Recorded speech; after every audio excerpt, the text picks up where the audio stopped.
예루살렘아 예루살렘아 여호와를 찬송할지어다. 내 하나님을 감사함으로 그 앞에 나가며 주 임재 앞에 경배. 예루살렘아 예루살렘아 여호와를 찬송할지어다. 내 하나님을 감사함으로 그 앞에 나가며 주 임재 앞에 경배. 아멘. 사도신경함으로 우리의 신앙을 고백하겠습니다. 전능하사 천지를 만드신 하나님 아버지를 내가 믿사오며 그 외아들 우리 주 예수 그리스도를 믿사오니 이는 성령으로 잉태하사 동정녀 마리아에게 나시고 본디오 빌라도에게 고난을 받으사 십자가에 못 박혀 죽으시고 장사한 지 사흘 만에 죽은 자 가운데서 다시 살아나시며 하늘에 오르사 전능하신 하나님 우편에 앉아 계시다가 저리로서 산자와 죽은 자를 심판하러 오시리라. 성령을 믿사오며 거룩한 공회와 성도가 서로 교통하는 것과 죄를 사하여 주시는 것과 몸이 다시 사는 것과 영원히 사는 것을 믿사옵나이다. 아멘. 자리에 앉으셔서 찬송가 144장 함께 찬송하시겠습니다.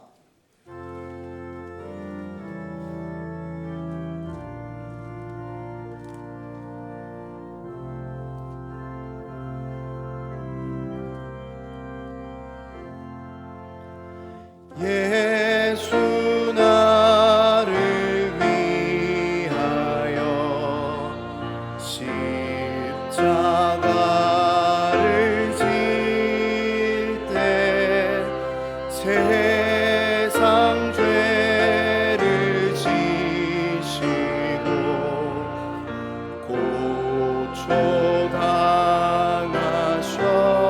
고초당하셨네.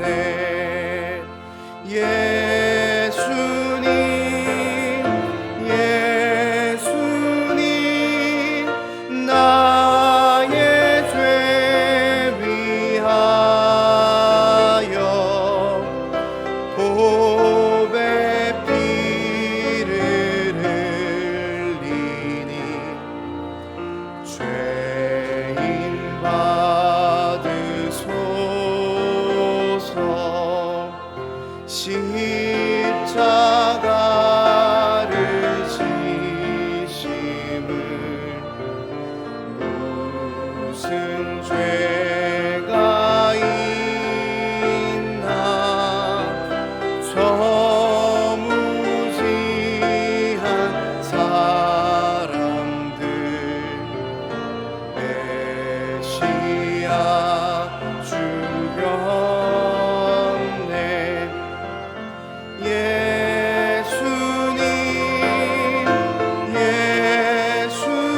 예수님 나의 죄 위하여 보배 피를 흘리니 죄인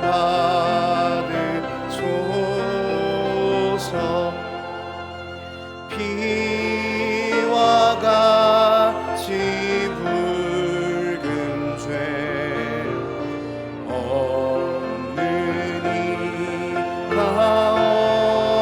없네. 십자가의 공로로 눈과 같이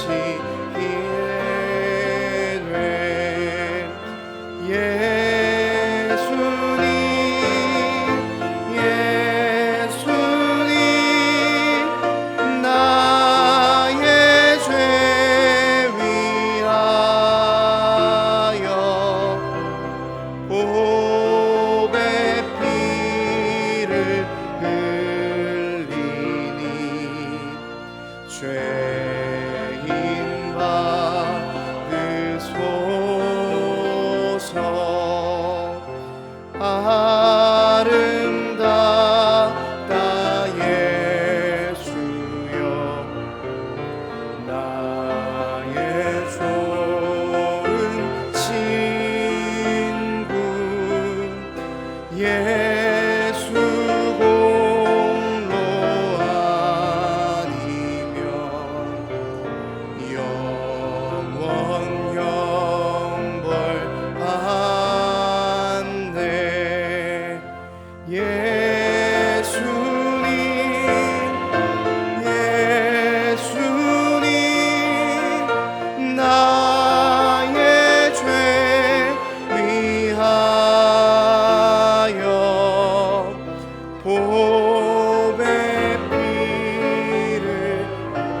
사랑의 하나님, 저희를 이 아름다운 4월의 계절로 인도하시고 새 생명을 느끼게 하심에 감사드립니다.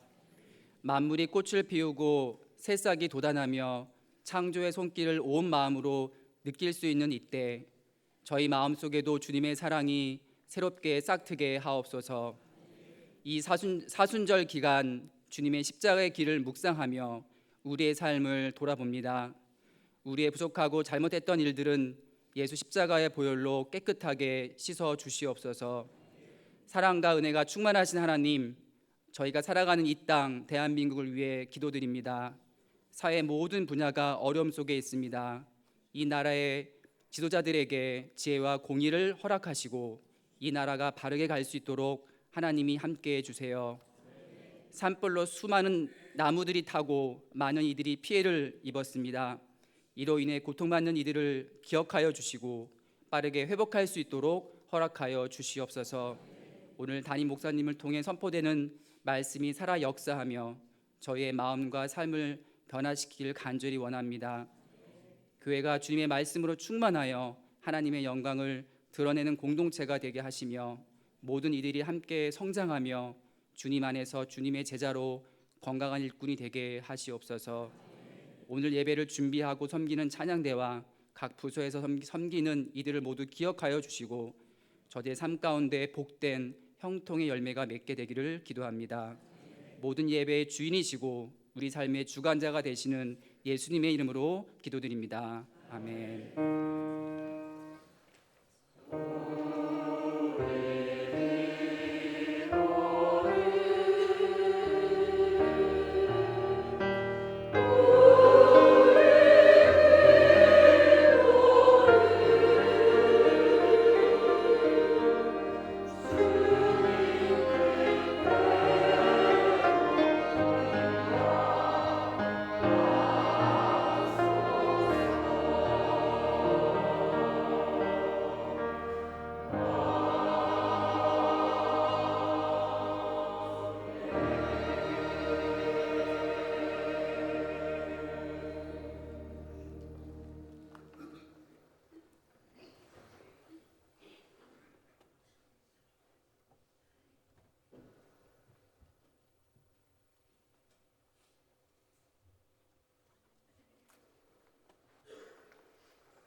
내게서 지나가게 하옵소서. 그러나 아버지여 뜻대로 하소서. 아버지여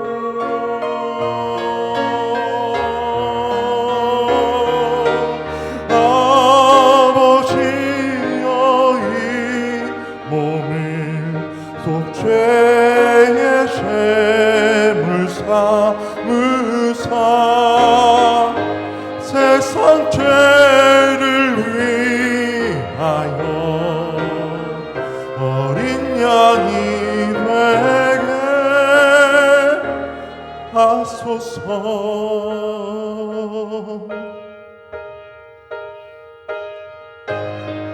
어떻게 모든 죄들을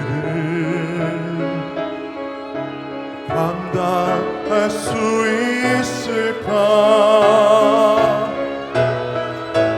약속하는 이 길을 피할 수가 없나요? 그러나 아버지의 뜻대로 하소서. 아버지여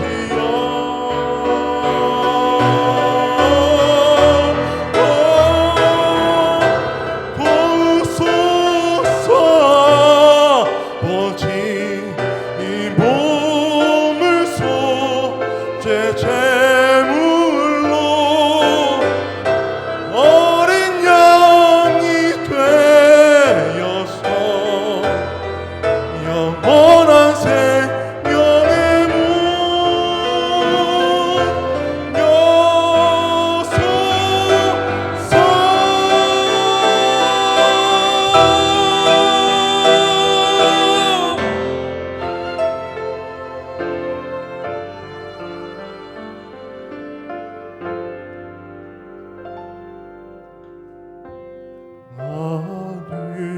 문 여소서.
문 드린 예물을 위해서 함께 기도하겠습니다. 하나님, 예수께서 십자가에서 죽으셔서 우리에게 보여주신 사랑에 비하면은 우리가 드리는 이 예물이 너무나 보잘것없는 것임을 다시 한번 깨닫습니다. 주님, 우리가 늘 십자가의 사랑을 우리 안에 새기고 살아갈 수 있도록 은혜를 더하여 주시옵소서. 우리가 가진 것의 일부이며 너무나 주님의 사랑에 비하면 작은 사랑이지만 이 모든 것이 오늘도 하늘에 전달될 것을 믿으며 우리 삶의 전부인 것처럼 주님 앞에 드렸으니 주님이 예물을 받아 주시옵소서. 예물이 사용되는 곳 가운데 하나님의 평안을 전하고 하나님의 위로가 있는 곳에 사용되기를 소망합니다. 산불로 또 지진으로 많이 아파하고 있는 모든 사람들에게 하늘의 평안으로 위로가 될 수 있도록 아버지 은혜를 더하여 주시옵소서. 우리 모든 삶이 다 주님 것임을 고백합니다. 하나님만 우리 삶의 주인이 되어 주시옵소서. 감사드립니다. 예수님 이름으로 기도합니다. 아멘.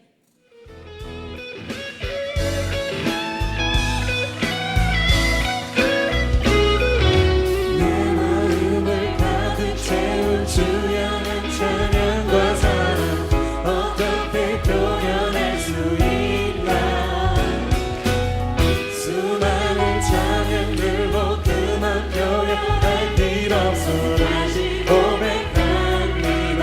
한 번 더 고백할까요? 내 마음을 가득 채운 주연한 찬양과 사랑 어떻게 표현할 수 있나. 수많은 찬양들 모두만 표현할 필요 없어 다시 고백합니다. 찬양합니다.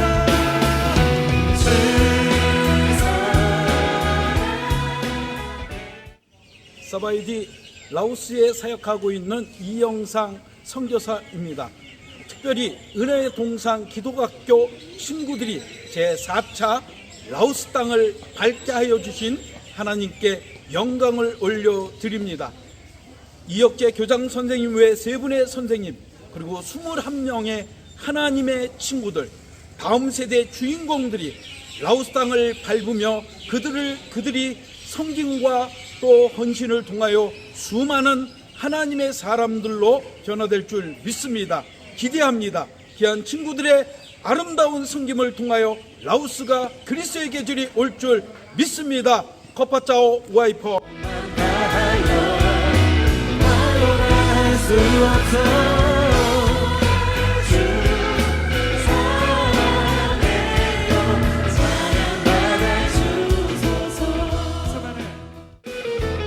영상에서 보셨던 것처럼 운동교 고등 과정에 있는 친구들이 라오스 비전 트립을 떠납니다. 주보에 삽지로 기도카드가 들어있는데요.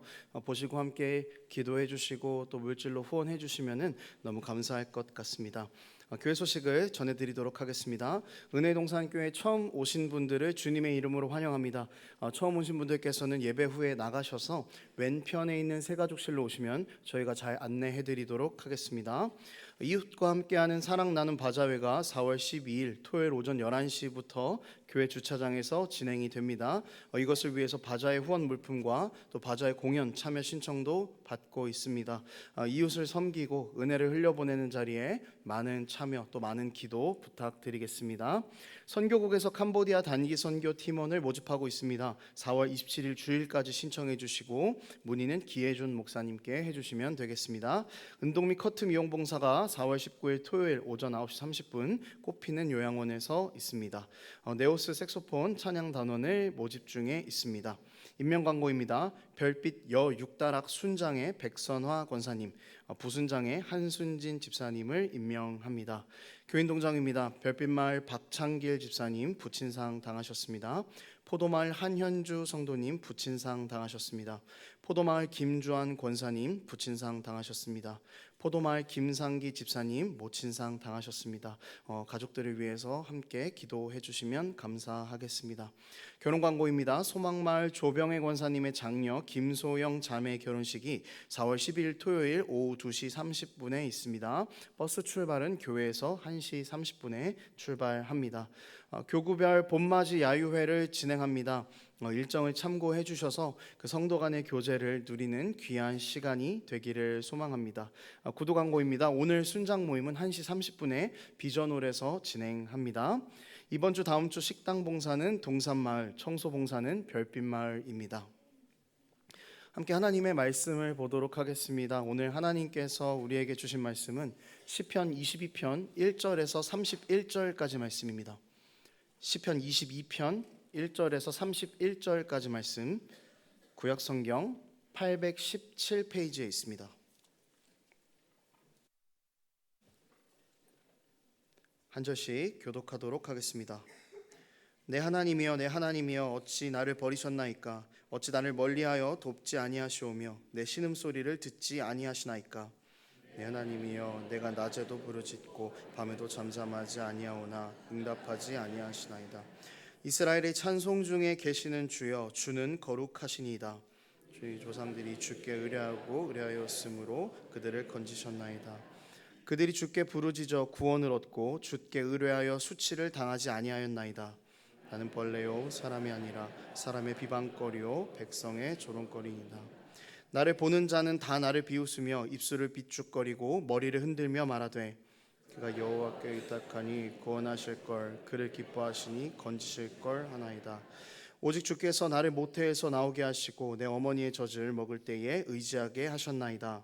내가 날 때부터 주께 맡긴 바 되었고 나올 때는 주는 나의 하나님이 되셨나이다.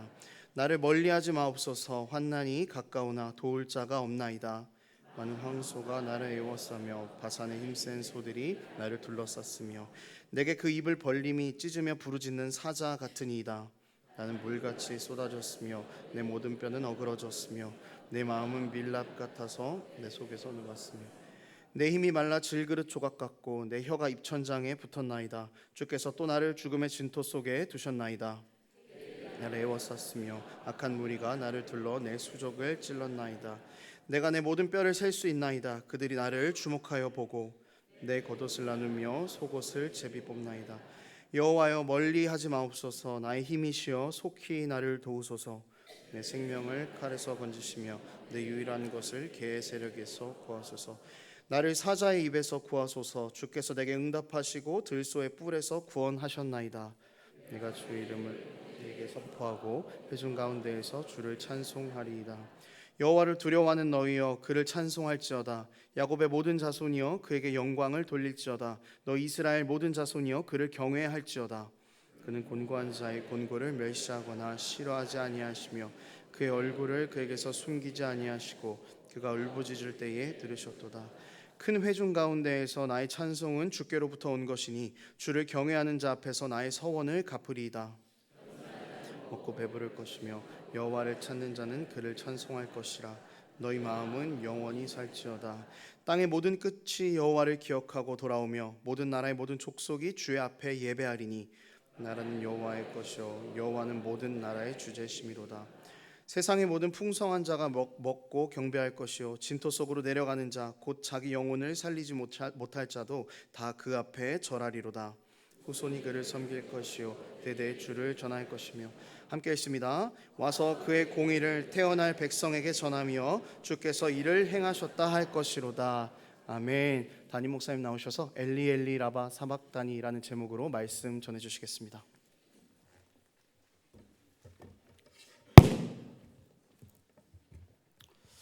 우리나라의 대표적인 여류 소설가이자 수필가인 고 박완서 작가님이 계신데요. 그분에게는 일남 사녀의 자녀가 있었습니다. 딸 넷에 아들 하나가 있었는데 그 아들이 굉장히 정말 착하고 또 열심히 사는 아들이어서 명문대 의대에 다니고 있었습니다. 그런데 어느 날 불의의 사고로 그 아들이 세상을 떠나게 되었습니다. 이 박완서 작가님이 그 아들을 떠나 보낸 다음에 정말 절망하면서 울부짖으면서 일기 형식으로 쓴 책이 있습니다. 한 말씀만 하옵소서라고 하는 책인데요. 이분이 원래 천주교인이에요. 그래서 그가 이제 자녀를 떠나 보낸 다음에 너무너무 힘든 거죠. 그 사고를 낸 가해자보다 더 섭섭하고 자기를 힘들게 한 게 바로 하나님이신 거죠. 내가 하나님께 뭐 섭섭하게 했습니까? 내가 하나님한테 뭐 잘못한 게 있습니까? 차라리 저를 데려가시지 왜 우리 아들을 데려가십니까? 그러면서 하나님 앞에 울부짖고 또 울부짖고 또 울부짖으면서 아무 대답도 없는 하나님 앞에서 절망하면서 그가 써내려간 이 책이 한 말씀만 하옵소서라고 하는 책입니다. 그 책 가운데 이런 내용이 있습니다. 하나님 당신 안 계십니다. 계시다면 이런 일이 일어날 수가 없습니다. 아니 하나님이 계시는데 이렇게 말도 안 되는 일이 일어납니까? 그네가 막 그렇게 외치는 구절이 나옵니다. 그러다가 나중에 또 이렇게 말합니다. 아닙니다. 하나님 당신은 계셔야 합니다. 하나님이 계신데 왜 이런 일이 일어났나도 이해가 안 되지만 그럼 하나님이 안 계신데 왜 이런 일이 일어났나 더 설명할 방법이 없는 거죠. 그리고 이렇게 말합니다. 하나님 당신이 계셔야 욕이라도 하죠. 당신조차 없으면 내가 어디 가서 따지겠습니까? 당신은 계셔야 합니다.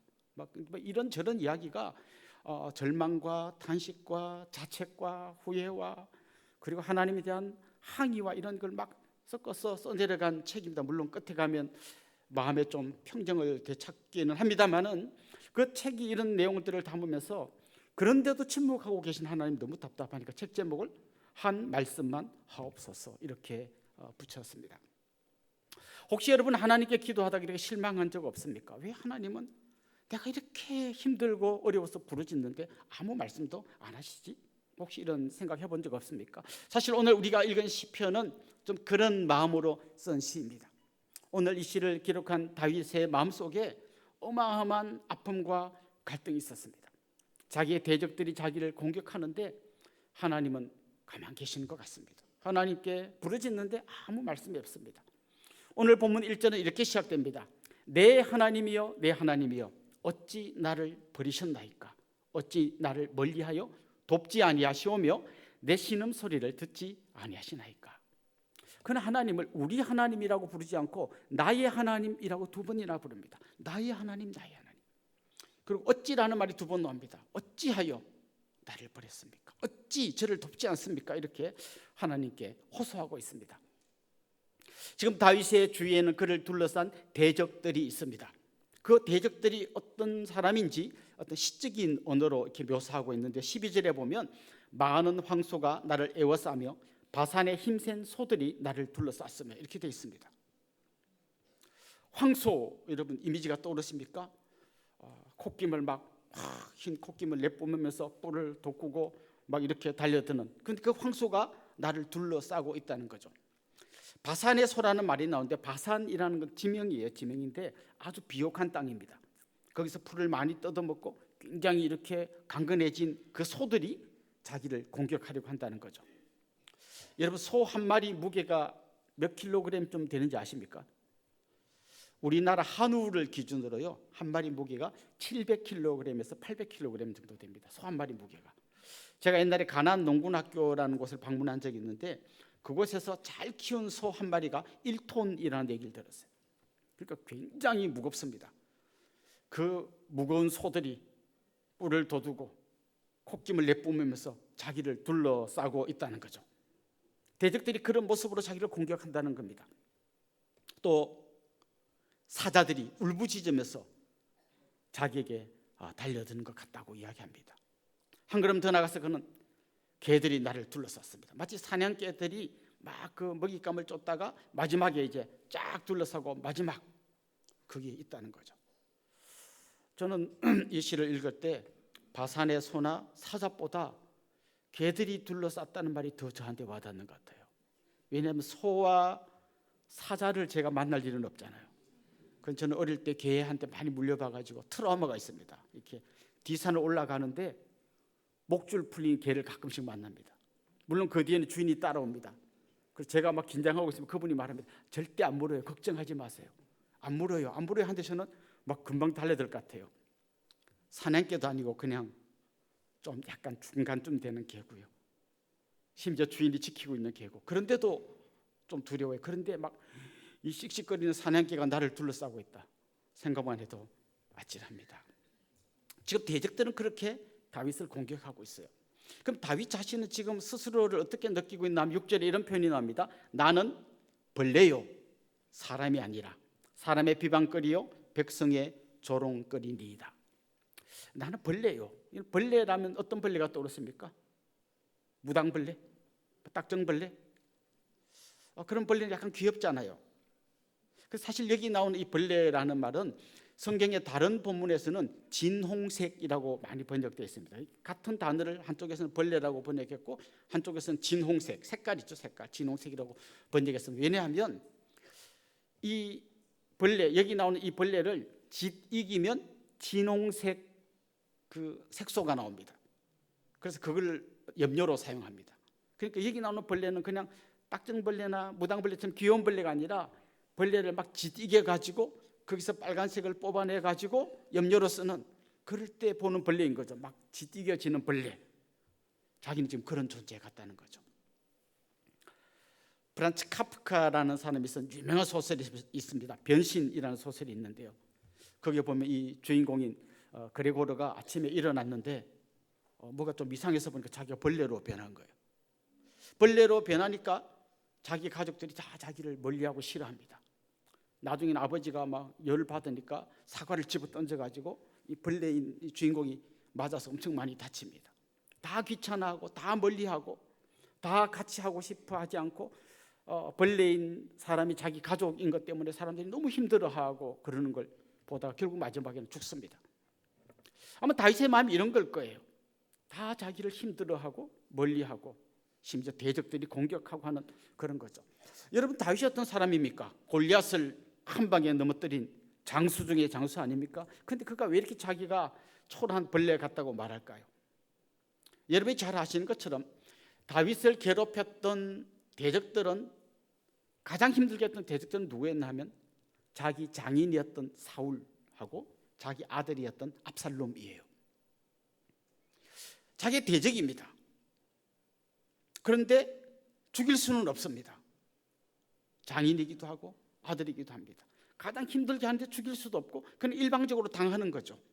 그리고 한때는 자기 친구였던 사람들이 사울 편에 붙고 압살롬 편에 붙어서 자기의 대적이 되어서 공격할 때 그는 그들의 공격도 힘들었지만 공격하는 그들이 자기 가족이고 자기 친구라는 것 때문에 더 힘들었던 거죠. 그는 이 모든 주변 사람들, 가족과 친구들과의 관계가 다 깨져 버렸습니다.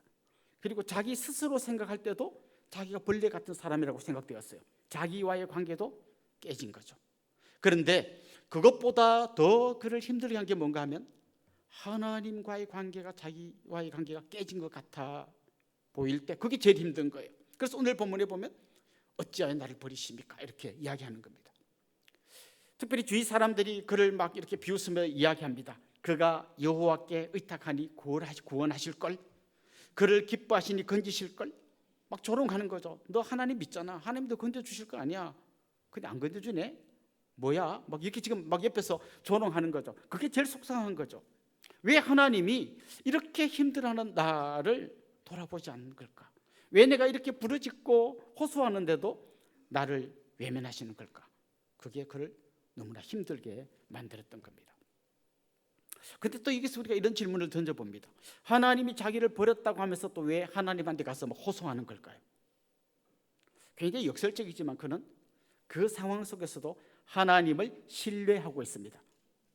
여러분, 어린 아이가 좀 속상하면 보통 엄마가 이리 와 안아줄게 하면 엄마 품에 안겨가지고 엄마의 가슴을 막 때리면서 엄마 미워, 엄마 미워 합니다.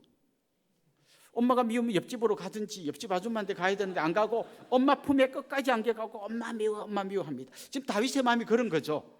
자기는 지금 굉장히 힘들고 하나님께 버림받은 것 같지만 그래도 자기가 믿고 신뢰할 분은 하나님밖에 없으니까 그 하나님께 호소하고 기도하는 거죠. 울부짖고 있는 거죠. 오늘 본문에 보면 그는 조상들을 구원해 주신 하나님을 기억해냅니다. 옛날에 애굽에서 종살이 할 때 그 오랜 시간 동안 하나님 침묵하시고 전혀 쳐다보지 않는 것 같았는데 나중에 보니까 그들 구원해 주셨잖아요. 그 하나님을 기억해내고 하나님께 믿음으로 호소하고 있습니다. 호소하다가 또 생각하니까 그런데 하나님은 나는 버렸나? 우리 조상들은 구원해주고 왜 나는 버렸나? 이 생각이 왔다가 아니야, 하나님이 조상들을 구원해 주신 것처럼 나도 구원해 주실 거야. 이렇게 또 하나님께 호소합니다. 또 생각해 봅니다. 하나님께서 우리 엄마 뱃속에 내가 10달이 있다가 이 땅에 태어나게 하신 데는 이유가 있을 거야.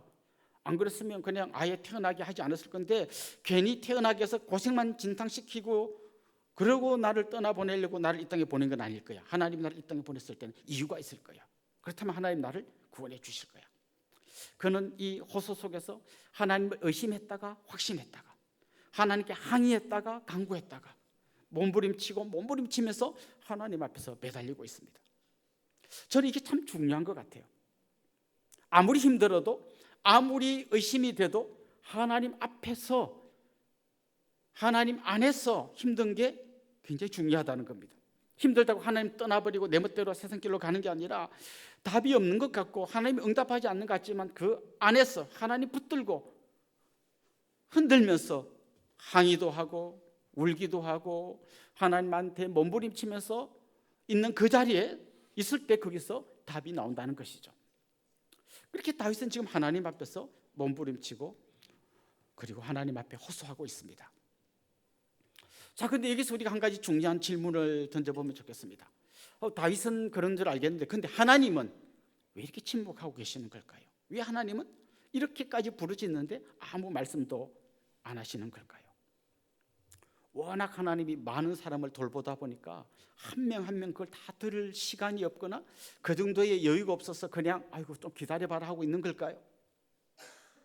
아니면 그 비사감과 로브레타에 나오는 그 여자 사감이 있잖아요. 몰래 학생들의 편지를 뜯어보면서 막 낄낄 웃는 그 사감처럼 하나님 이렇게 보면서 다윗 그래도 잘하고 있네 이렇게 지금 막 이렇게 막 재미있어 하면서 이렇게 관찰하고 있는 걸까요? 하나님 도대체 뭘 하고 계시길래 이렇게 응답을 안 하시는 걸까요?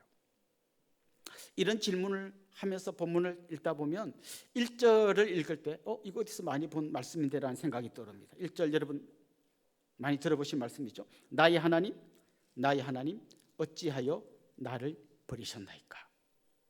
이걸 히브리어 성경으로 그대로 읽어보면 이렇습니다. 엘리 엘리 라마 사잡타니. 우리가 많이 들어본 사박다니하고 약간 발음이 다른데 사박다니는 그 당시에 예수님 당시에 사람들이 공용으로 쓰던 아람어를 헬라어로 표기한 거고 방금 제가 읽은 이 말은 히브리어를 그대로 소리 난 대로 읽은 게 이런 겁니다. 그래서 사실은 약간 발음 차이는 약간 다르지만 사실 똑같은 말을 한 거죠. 엘리 엘리 라마 사박다니. 예수님께서 십자가 위에서 외쳤던 그 소리하고 똑같은 이야기를 다윗이 한 거예요. 나의 하나님 어찌하여 나를 버리시나이까. 뿐만 아니라 오늘 이 성경을 잘 읽어보면 오늘 본문에 나오는 이 말씀 중에서 그대로 아니면 그 내용을 그대로 인용하거나 그 말씀을 따서 복음서에서 오늘 본문에 나온 이 이야기들을 옮겨 적은 게 5번 나와요. 그러니까 예수님의 십자가의 죽음 이야기하고 오늘 이 시편을 굉장히 밀접하게 연결시키고 있습니다. 7절에 보면 나를 보는 자는 다 나를 비웃으며 입술을 비축거리고 머리를 흔들며 말하되. 이거 마태복음 마가복음 이야기가 나옵니다. 8절에 그가 여호와께 의탁하니 구원하실 걸 그를 기뻐하시니 건지실 걸 하나이다. 이거 8절에 이 말씀 마태복음에 나옵니다. 내 혀가 입천장에 붙었다라는 말씀이 15절에 나오는데요. 복음서에 보면 예수님이 내가 목마르다 이렇게 이야기하십니다. 18절에 보면 내 겉옷을 나누며 속옷을 제비 뽑나이다 라고 말했는데 이 말씀이 마태, 마가, 누가, 요한복음에 다 나옵니다. 예수님 십자가에서 고통당할 때였던 거죠. 왜 다윗은 이런 말을 했는데 다윗이 한 이 말을 예수님이 그대로 따라하고 있는 걸까요? 책을 읽다가 너무 감동되면 밑줄 쫙 쳐놓고 그걸 좀 나도 어디 옮겨 적었다가 나도 언젠가 이걸 한번 써먹어봐야지. 예수님은 너무 감동적인 어떤 구절을 기억하고 있다가 지금 예수님도 써먹는 걸까요?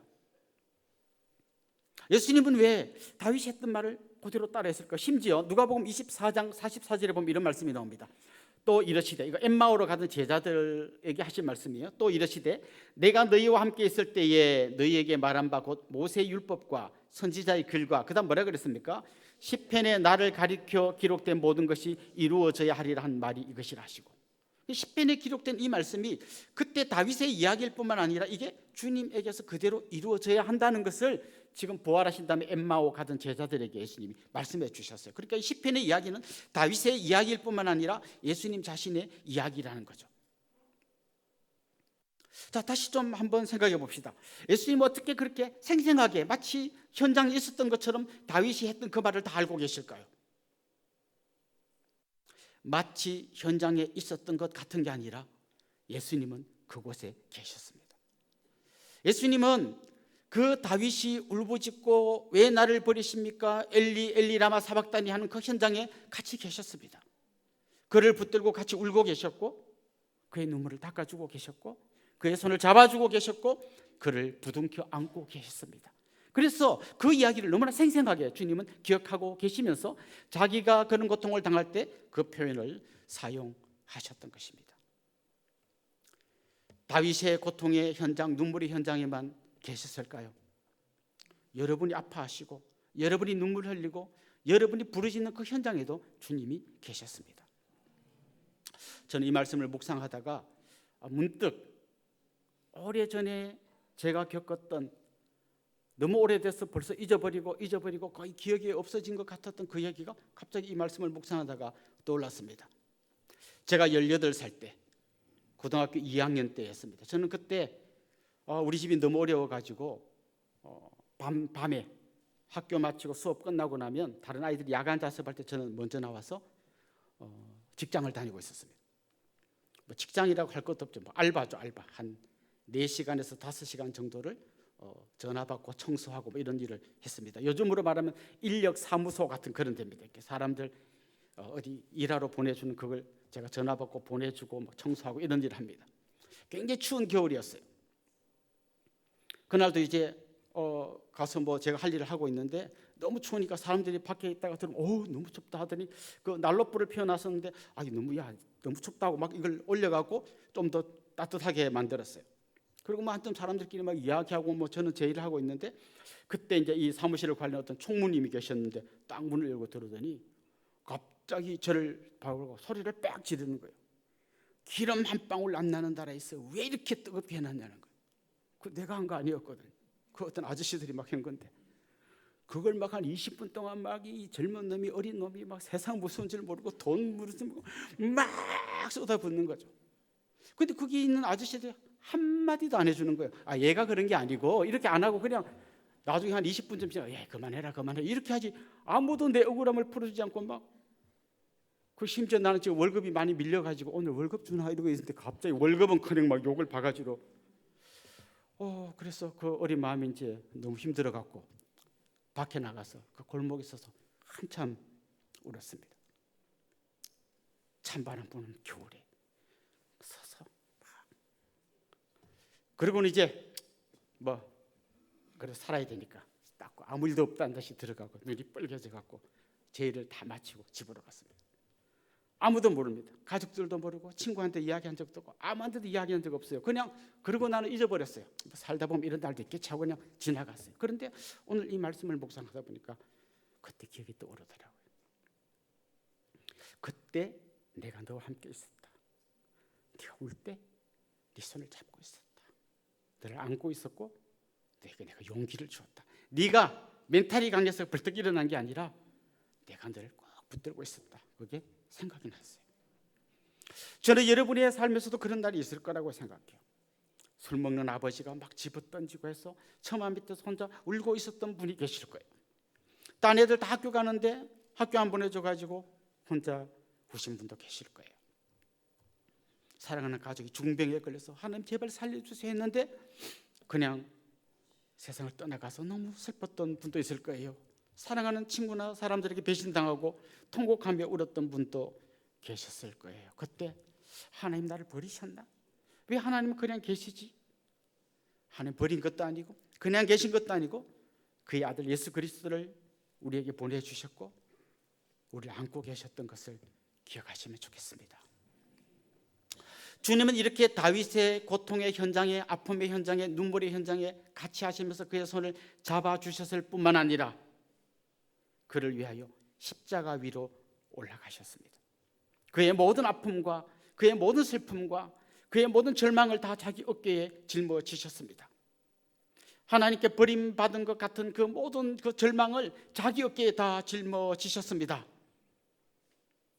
그리고 오늘 본문에 나온 것처럼 못에 찔리셨고 사자같이 울부짖는 사람들에게 둘러싸이셨고 황소같이 들이받는 사람들 앞에서 위협을 당하셨습니다. 자기 눈앞에서 자신의 겉옷과 속옷을 제비 뽑는 그 사람들 앞에서 벌거벗은 몸으로 그 수치를 당하고 계셨습니다. 대신에 다윗에게는 이렇게 말씀하시는 거죠. 너의 짐을 내가 대신 져줄게. 너의 고통, 너의 수치, 네가 조롱당하는 거 내가 다 짊어질게. 네가 하나님께 버림받았다고 생각했냐? 아니야, 내가 대신 버림받을게. 엘리 엘리 라마 사박다니 주님은 외치고 계셨습니다. 한 걸음 더 나아가서 그 고통의 뿌리, 그 깊은 곳에 있는 절망, 아픔, 눈물 그걸 다 짊어지셨을 뿐만 아니라 그 모든 슬픔과 아픔과 고통의 뿌리에 있는 죄와 죽음까지 자기가 고스란히 다 짊어지셨습니다. 그리고는 이렇게 말씀하시는 거죠. 수고하고 무거운 짐진 자들아 다 내게로 오라. 내가 너희를 쉬게 하리라. 다윗이 고통당한 이후에 주님이 십자가를 지셨다면 우리를 위해서는 먼저 십자가를 져주시고 시작하는 거예요. 다윗에게는 후불로 주님이 갚아주셨다면 우리는 선불로 미리 갚아주셨습니다. 주님 미리 우리를 위하여 십자가를 지셨고 우리를 대신해서 찔리셨고 우리가 부르짖어야 할 엘리 엘리 라마 사박다니를 주님이 대신 외쳐주셨습니다. 그러기에 자기 생명까지 주신 그 주님께서 절대 여러분을 놓지 않으시고 버리지 않으시고 고통 가운데 무시하고 딴 데 바라보고 있지 않으십니다. 여러분의 슬픔의 현장에, 아픔의 현장에, 눈물의 현장에 같이 들어오셔서 여러분의 손을 잡으시고 눈물을 닦으시고 여러분을 안아주실 뿐만 아니라 죄와 죽음에서부터 건져내셔서 영원한 하나님의 나라 백성으로 든든히 세워주신 줄로 믿습니다. 아들까지 아끼지 않고 주신 그 하나님께서 무엇을 아끼겠느냐고 바울이 말했습니다. 그렇습니다. 자기 생명까지 아끼지 않고 주신 우리 주님께서 여러분에게 뭘 아끼시겠습니까? 저는 오늘 여러분이 그 주님을 깊이 만나는 날이 되면 좋겠습니다. 오늘 이 시편은 이런 자기의 고통과 아픔과 절망 속에서 하나님께 부르짖으며 호소하던 다윗의 이야기로 계속 이어지다가 22절부터 마지막 절까지 오면 갑자기 분위기가 확 바뀝니다. 좀 전까지는 어찌하여 나를 버리셨습니까? 원수들이 나를 둘러싸고 있습니다. 나는 벌레 같습니다. 막 이런 얘기를 주로 했는데 갑자기 22절에 오면 22절 23절 이런 말씀이 나옵니다. 같이 한번 읽어볼까요? 내가 주의 이름을 형제에게 선포하고 회중 가운데서 주를 찬송하리이다. 여호와를 두려워하는 너희여 그를 찬송할지어다. 야곱의 모든 자손이여 그에게 영광을 돌릴지어다. 너희 이스라엘 모든 자손이여 그를 경외할지어다. 갑자기 그는 찬송을 부릅니다. 혼자 찬송을 부르는 게 아니라 둘러서 있는 사람들에게 같이 찬송합시다 라고 이야기하면서 찬송을 부릅니다. 좀 전까지는 그를 둘러싸고 있는 게 전부 대적들이었고 막 잡아먹으려고 하는 사람들이었는데 지금 그 후반부의 주변 사람들은 그의 동역자들입니다. 같이 예배하고 같이 찬양하고 같이 기뻐하는 사람들이 그와 함께 하고 있습니다. 그래서 우리 이렇게 생각할 수 있습니다. 다윗이 힘들게 기도했는데 하나님 응답해 주셨고 결국에는 그 고난과 슬픔과 아픔과 절망이 지나가고 이제는 주님 앞에서 기뻐 찬송하는 날이 왔구나. 맞습니다. 그런 날이 온 거죠.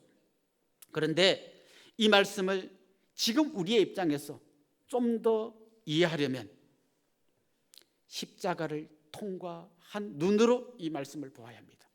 아까 말씀드렸던 것처럼 이 말씀은 단지 다윗의 이야기일 뿐만 아니라 예수님의 이야기이기 때문에 그렇습니다. 예수님의 그 십자가를 생각해 보십시오. 예수님께서 십자가에서 우리의 모든 아픔과 슬픔과 절망을 다 짊어지신 이후에 어떤 일이 일어났습니까?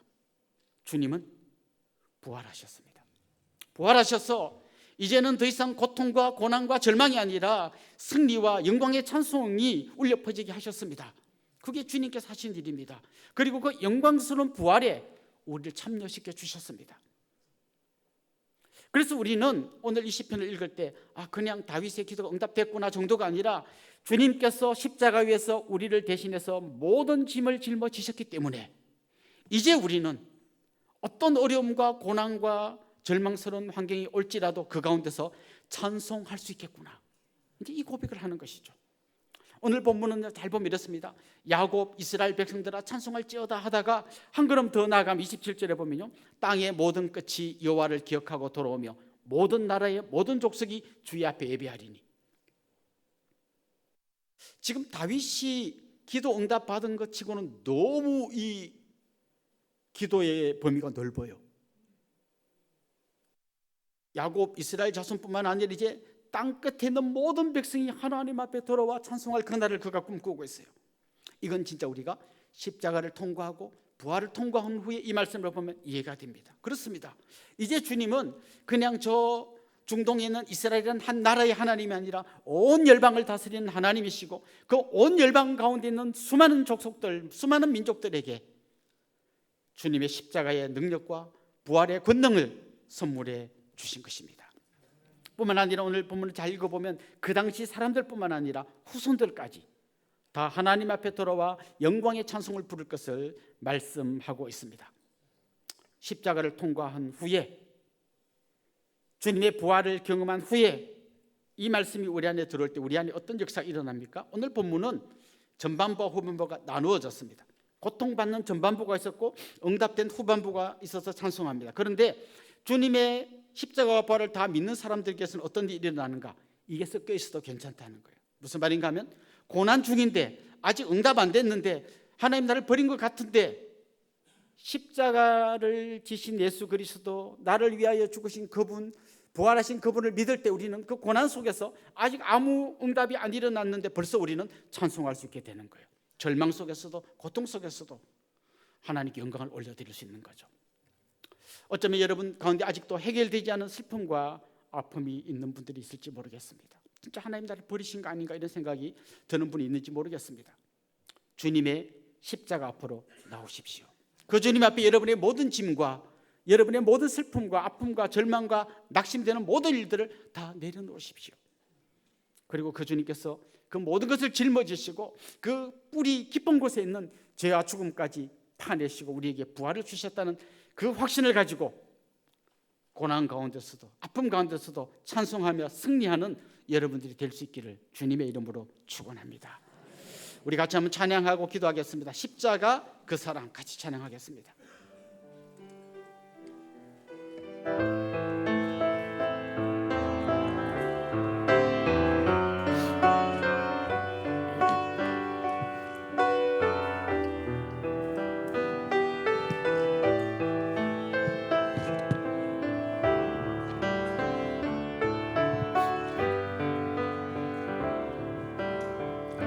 십자가 그 사랑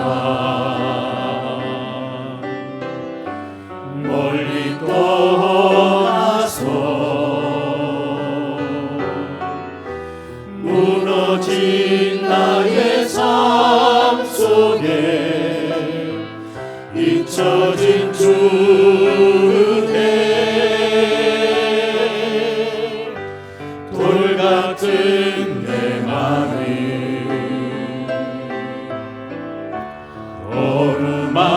어루만지사 다시 일으켜 세우신 주를 사랑합니다. 나를 보호하시고 주 나를 보호하시고 날 붙드시니 나는 고배롭고 존귀한 주님의 자녀라. 주 너를 보호하시고 널 붙드시니 너는 보배롭고 존귀한 주의 자녀. 지나간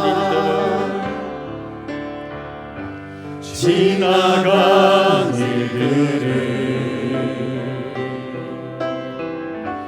기억하지 않고 이전에 행한 모든 일 생각지 않으리. 사막의 강물과 길을 내시는 주 내 안에 세일행하신 주만 바라보리라. 주 나를 보호하시고 날 붙드시니 나는 보배롭고 존귀한 주님의 자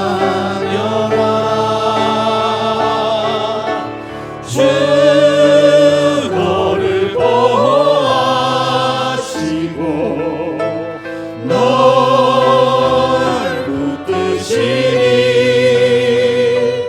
너는 보 외롭고 존귀한 주의 자녀라. 우리 말씀을 생각하면서 기도합시다. 나 홀로 울고 있었던 그 시간에 주님께서도 우리와 함께 하셨습니다. 같이 아파하셨고 같이 손잡아 주셨고 내 눈물을 닦아 주셨던 그 주님을 기억합시다. 심지어 자기의 생명을 바쳐서 십자가를 지셨다는 그 사실을 기억하고 그 주님 앞에 내 모든 아픔과 상처, 죄와 죽음까지 다 내려놓읍시다. 수고하고 무거운 짐진 자들아 다 내게로 오라, 내가 너희를 쉬게 하리라. 그 주님 앞에 내 모든 것을 맡기고 여전히 고난이 해결되지 않았을지라도 그 가운데서 믿음으로 찬송하는 저희들의 삶이 되게 해주십시오. 우리 그런 제목으로 한번 합심해서 통성으로 기도하겠습니다. 하나님 아버지, 오늘도 우리에게 주신 이 말씀을 보호하시고 주님을 붙드시니 우리 함께하여 능력과 권능의 나는 주님의 외롭고 나의 하나님, 나의 하나님, 어찌하여 나를 버리셨습니까? 한 시간이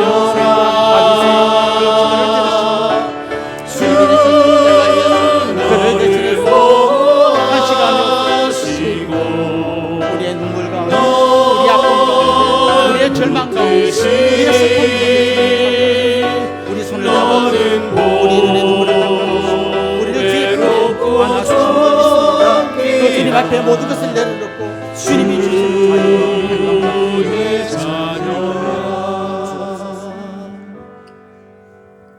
하나님 아버지, 우리의 기도가 응답되지 않는 것 같고 하나님 침묵하는 것 같지만 주님께서 우리 아픔의 자리, 슬픔의 자리, 고통의 자리 함께하고 계심을 믿습니다. 아멘. 십자가에서 우리 모든 사람들을 위하여 대신 죽으신 그 주님께서 다른 무엇을 아끼실 리가 없는 줄 믿습니다. 아멘. 그 주님 앞에 섰을 때 여전히 우리는 고통 중에 있을지라도 찬송할 수 있는 능력 있는 그리스도인들이 되게 하여 주옵소서. 아멘. 예수님의 이름으로 기도드리옵나이다. 아멘. 아멘. 이제 저를 잠깐 주목해 주시면 좋겠는데요. 생일 맞은 분들, 또 결혼 기념일인 분들, 이런 분들 축하하면 좋겠습니다. 지난주 생일이었던 분 한번 손 들어볼까요? 한번 일어나 보시죠. 지난주가 생일이었습니다. 예, 권사님 한번 일어나시죠. 또요? 용기를 내서. 네, 감사합니다. 중간에도 계시고요. 결혼 기념일이셨던 분들 한번 일어나 봅시다. 네. 어제 결혼한 분 혹시 계시면 한번 일어나 보시면 좋겠어요. 같이 있었어요. 왜 따로 썼어요? 우리 장현진 전사님 어제 결혼했습니다. 예. 혹시 오늘 우리 교회에 처음 오신 분 계시면 용인에서 한번 손 드시고 같이 우리 환영하면 좋겠습니다.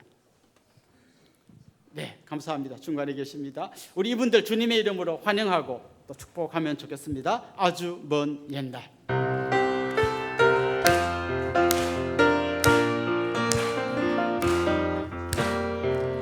아주 먼 옛날 하늘에서는 당신을 향한 계획이 있었죠. 하나님께서 바라보시고 좋았더라고 말씀하셨네. 이 세상 그 무엇보다 귀하게 나의 손으로 창조하였노라.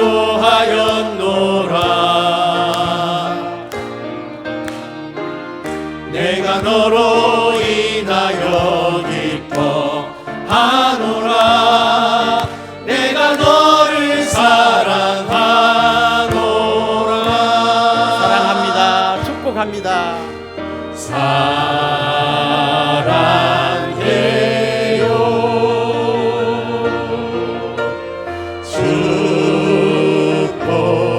축복해요. 당신의 마음에 우리의 사랑을 모아드립시다. 사랑을 드려요. 사랑합니다. 축복합니다. 우리 옆에 있는 분들, 앞뒤에 있는 분들과 다 한번 인사합시다. 주님의 이름으로 사랑하고 축복합니다. 네. 이제 우리 자리에서 한번 다 일어나겠습니다. 우리는 움직이는 교회 같이 한번 부르고 축도로 예배를 마치겠습니다.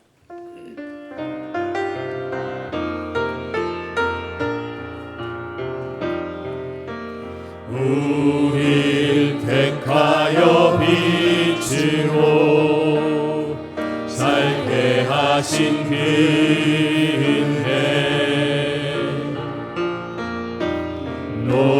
놀라운 이끄심 따라 내가 일어섭니다.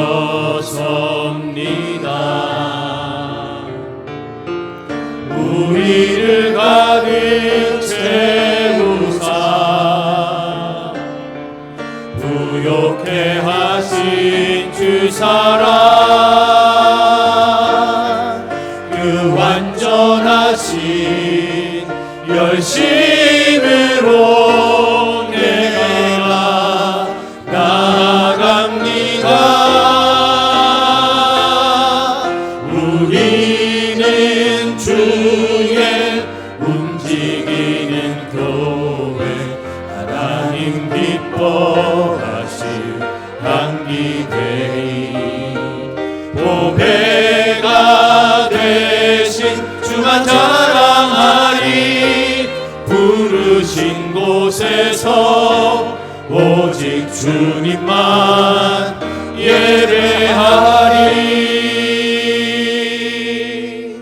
우리 주 예수 그리스도의 은혜와 하나님 우리 아버지의 극진하신 사랑과 성령님의 감화, 감동, 위로, 교통, 충만하심이 사랑하는 주님의 백성들과 그 가정 위에 이제로부터 영원토록 함께 있을지어다. 아멘.